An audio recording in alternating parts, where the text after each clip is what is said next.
தாவேக தலைவர் திரு விஜய் அவர்கள் வர இருக்கிறார். அவருக்கு கையை காட்டக்கூடாது, ஜன்னல் வெளியே தலை நீட்டக்கூடாது, எந்திரிச்சு நிற்கக்கூடாது, உட்காரக்கூடாது என்று எத்தனை நிபந்தனைகளை விதித்திருக்கிறார்கள் என்று நீங்கள் பார்க்கிறீர்கள்.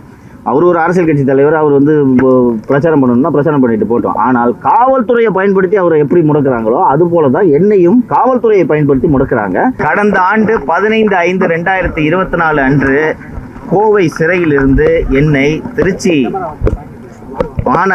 மாவட்ட காவல்துறையினர் வேறு ஒரு வழக்கில் என்னை ஆஜர்படுத்துவதற்காக திருச்சி நீதிமன்றத்திற்கு அழைத்து வரும் வழியில் ஜோதிலட்சுமி என்ற உதவி ஆய்வாளரும் இன்னும் சில காவலர்களும் எனக்கு வெறும் பெண் காவலர்களாக எனக்கு பாதுகாப்பு போட்டிருந்தார்கள். அந்த ஜோதிலட்சுமி என்ற உதவி ஆய்வாளரும் அந்த பெண் காவலர்களும் பொங்கலூர் அருகே உணவுக்காக வாகனத்தை நிறுத்தும் போது ஏற்கனவே எனக்கு அந்த சிறையில் நடந்த தாக்குதல் காரணமாக என்னுடைய வலது கை அப்போது கைமுறிவு ஏற்பட்டு மாவுக்கட்டு போடப்பட்டிருந்தது. இந்த பெண் காவலர்கள் என்ன வாகனத்திலேயே வச்சு என்னுடைய கையில் அந்த உடைந்த கையிலேயே கடுமையாக தாக்குதல், இந்த ஜோதிலட்சுமி எஸ்ஐ மற்றும் அந்த காவலர்கள் தாக்குதல் நடத்தினார்கள். நான் என்னை உடனடியாக மருத்துவமனைக்கு அழைத்து செல்லுங்கள் என்று சொன்னேன். ஆனால் அவர்கள் மருத்துவமனைக்கு அழைத்து செல்லவில்லை. அதன் பிறகு இங்கே வந்ததும் எனது வழக்கறிஞர் திரு முல்லை சுரேஷ் அவர்கள் இங்கே இருந்தார். அவரிடம் இந்த மாதிரி நான் வழியில் தாக்கப்பட்டேன்னு சொன்னோன்னே என்ன தாக்குதல் நடந்ததோ அப்படியே நீதிபதியிடம் இதை சொல்லுங்கள் என்று சொன்னதும் இந்த ஜோதிலட்சுமி என்ற ஆய்வாளர் மிகவும் அவதூறாக அவமரியாதையாக காதில் கேட்க முடியாத அளவுக்கு வார்த்தைகளை பயன்படுத்தி என்னை பேசினார். அவர் கூட இருந்த காவலர்களை தூண்டிவிட்டார்.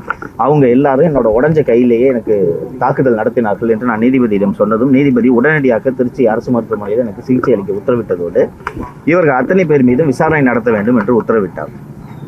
இந்த காவலர்கள் என்னுடைய புகைப்படங்களை நான் இந்த கஸ்டடியில் வரும்போது இந்த பெண் காவலர்களோடு நான் இருக்கும் புகைப்படங்கள் எல்லாம் வெளியில் வந்துச்சு, நீங்கள் பார்த்துருப்பீங்க.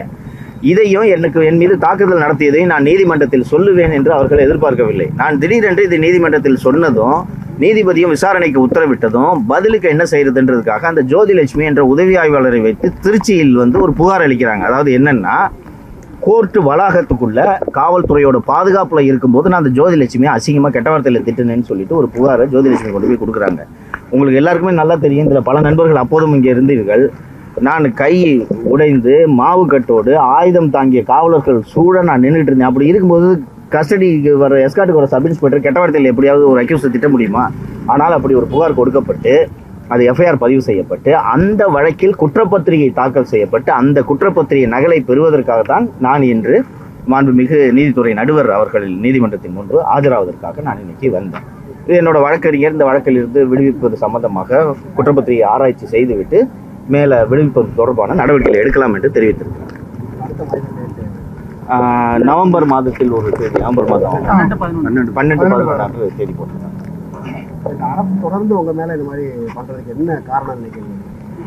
ஏற்கனவே இதுவரைக்கும் 35 வழக்குகள் நிலுவையில் இருக்கின்றன. இதில் ஒரு 15 வழக்குகள் புலனாய்வில் இருக்கின்றன. 20 வழக்குகளில் குற்றப்பத்திரிகை தாக்கல் செய்யப்பட்டுள்ளது. நீங்கள் உங்கள் நண்பர்கள் அத்தனை பேருக்குமே தெரியும், நான் சென்னையில் ஒரு மீடியா சேனல் நடத்திட்டு இருக்கேன், யூடியூப் சேனல் நடத்திட்டு இருக்கேன். தினந்தோறும் நான் ஷோ பண்ணணும், பொலிட்டிக்கல் ஷோன்றதுனால டெய்லி நான் ஷோ பண்ணணும். இப்போ இன்றைக்கி திருச்சி நீதிமன்றம், அடுத்த வாரம் மதுரை நீதிமன்றம், அதுக்கு அடுத்த வாரம் கோயம்புத்தூர் நீதிமன்றம், அதுக்கு அடுத்த வாரம் கரூர் நீதிமன்றம் என்று இப்படி நான் தமிழகம் முழுக்க இருக்கக்கூடிய ஒவ்வொரு நீதிமன்றங்களுக்கும் அலைந்து கொண்டிருந்தால் என்னுடைய மீடியாவை நடத்த முடியாது என்பதாலும், நான் இந்த மீடியாவை ஊடகத்தை தொடர்ந்து நடத்துறதுனால திமுக அரசு அம்பலப்படுகிறது என்பதாலும் காவல்துறையை பயன்படுத்தி என்னை பேச விடாமல் தடுப்பது, முடக்குவது போன்ற வேலைகளில் ஈடுபட வேண்டும் என்றதுக்காக என்னை இந்த மாதிரி நீதிமன்றத்தில் அழைக்கழிக்கிறார்கள் என்று நான் புரிந்து கொள்கிறேன். நீங்கள் இந்த நாட்களில் திருச்சி நகருக்கு தாவேக தலைவர் திரு விஜய் அவர்கள் வர இருக்கிறார். அவருக்கு கையை காட்டக்கூடாது, ஜன்னல் வெளியே தலை நீட்டக்கூடாது, எந்திரிச்சு நிற்கக்கூடாது, உட்காரக்கூடாது என்று எத்தனை நிபந்தனைகளை விதித்திருக்கிறார்கள் என்று நீங்கள் பார்க்கிறீர்கள். அவர் ஒரு அரசியல் கட்சி தலைவர், அவர் பிரச்சாரம் பண்ணணும்னா பிரச்சாரம் பண்ணிட்டு போட்டோம். ஆனால் காவல்துறையை பயன்படுத்தி அவரை எப்படி முடக்கிறாங்களோ அது போல தான் என்னையும் காவல்துறையை பயன்படுத்தி முடக்கிறாங்க. இந்த அரசுக்கு எதிராக பேசுபவர்கள், குரல் கொடுப்பவர்கள் எல்லாரையுமே காவல்துறையை பயன்படுத்தி முடக்குகிறார்கள் என்பதை தான் நாம் தொடர்ந்து பார்த்துக்கிட்டு வர்றோம்.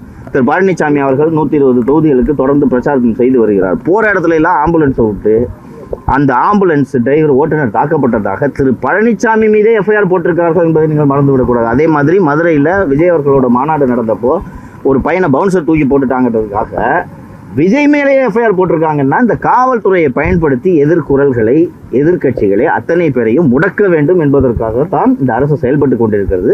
காவல்துறை அதற்கு ஏற்றாற் போல் திமுகவின் கூலிப்படையாக செயல்பட்டு கொண்டிருக்கிறது. அதோட நீட்சி தான் இதெல்லாம். ஆனால் அதே சமயத்தில் பல்வேறு வைரல் காட்சிகள் வருது. அதாவது காவல்துறை ஒரு இடத்துல ஒரு வாகன சோதனை ஏதோ பண்ணும்போது அங்கே வந்து அந்த பர்டிகுலர் நபர் வந்து காவல்துறை எட்டி உதைக்கிற மாதிரியும் இந்த மாதிரிலாம் வைரல் ஆகுது.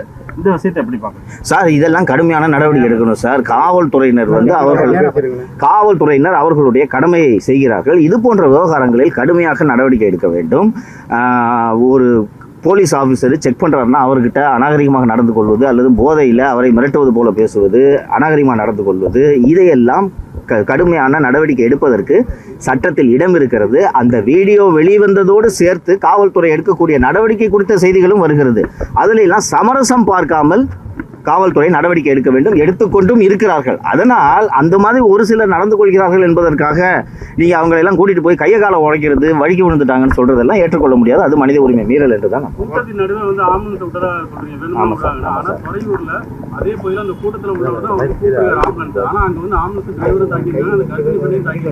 சார் இது எல்லாம் கரெக்டுங்க சார். இது போன்ற வேலைகளை திமுகவினரே அந்த கூட்டத்திற்குள் இருந்து கொண்டு செய்ய முடியும் சார். இப்போ இந்த கூட்டம் இருக்குது, இந்த இடத்துல இருந்து ஒருத்தர் 108க்கு கால் பண்ணிட்டு எனக்கு நெஞ்சு வலிக்குதுன்னு சொன்னீங்கன்னா அது ஜென்யூன் காலாக தான் சார் இருக்கும். கூப்பிடுற ஒரு திமுக காரரா அதிமுக காரரா உண்மையிலேயே நோயாளியான்றது நமக்கு தெரியாதுங்க சார்.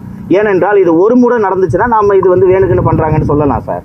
ஆனால் எல்லா கூட்டங்களையும் ஆம்புலன்ஸ் வரும்போது இது வினோதமாக இருக்குல்ல. ஒரு ஆம்புலன்ஸ் டிரைவர் இவ்வளோ பேர் 5000 பேர் கூட்டத்தில் இருக்காங்க. கூட்டத்துக்கு நடுவில் போகிறதுக்கு எந்த ஓட்டுநர்களாக இருந்தாலும் தயங்குவார்கள். அந்த கூட்டத்தின் நடுவே அதை நீங்கள் மெனிவர் பண்ணி மருத்துவமனைக்கு போய் சேர்றதுக்கு மேலும் தாமதமாகிறதுக்கான வாய்ப்புகள் தான் இருக்கிறது. அதனால இது வந்து திரு பழனிசாமி அவர்கள் சொல்லக்கூடிய குற்றச்சாட்டு நியாயமாக தெரிகிறது சார். சார் இது போலவெல்லாம்